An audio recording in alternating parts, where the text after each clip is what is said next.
All right, so I'm going to show you quickly how to set up a automation for abandoned cart. So this one is pretty easy. If we go to automation on the left, and then what we're going to do is click on, I'll move my stuff out the way. We're going to click on create workflow, the blue button here in the upper right hand corner. We are going to select start from scratch. Okay, so what we're going to do, you can type in what you want to up here at the top if you want to do it that way, but this is pretty easy. So we're just going to click on add new trigger, and then we're going to type in abandon checkout. All right. So let's say if, first of all, you can name it if you want to. Make sure you name it up here as well too. So don't forget that. Let's do it now.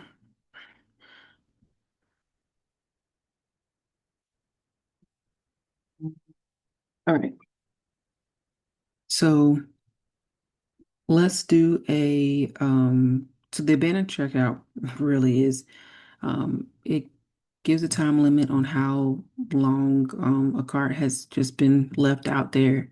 Let's say if they click off of the website that the cart has already been filled with, and they don't come back to it after a certain amount of time. So here's where we add those filter ins for how long do we want this to be. So we can change this to 5 minutes. We can change this to 2 minutes after they click off of the page.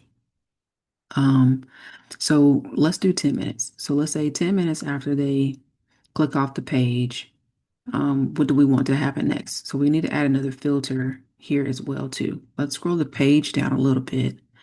And then the other standard option for this is the cart value.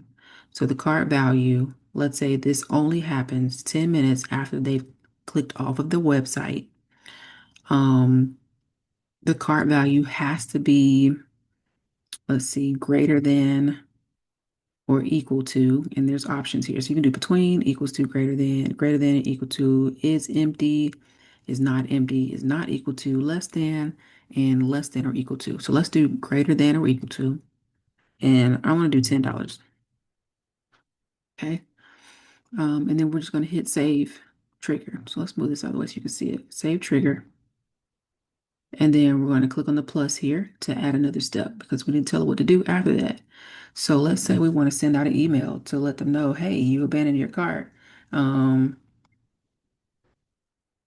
don't forget to go back and check it, and then add a link in there or something like that. But essentially, I'm not going to type out the entire email, but this is the option that you will select. So send an email because that's what you want to do. Now, if you want to send a text message, you can do a send SMS as well too. Either way, you have to put the content in there of what you want to say to them when they abandon their checkout.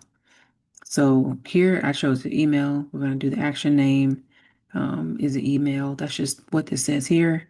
You're going to put your name. The front name is from the company. We're going to put the email address.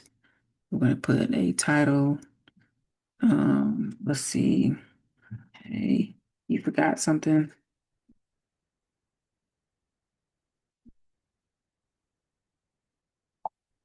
And then if you have a template already made for this, you can just select it here. If not, you can just create one here. That's totally fine. Once you've done that, you'll hit save, and then there's your email. Um, at this point, you can either end it here. There's also a button to end the workflow. Let's see, workflow, remove from workflow. You can add that here as well too. So hit save. But that's pretty much it. This isn't really necessary, but in order for this to work properly, you can just end it after the email. But if there's other reminders you want to send after that, like a wait, maybe wait for a response, or you can do that as well too. But to make this simple, this is how you do an abandoned checkout to remind them. You can put a link in that email or text message if you're doing it that way as well too. All right.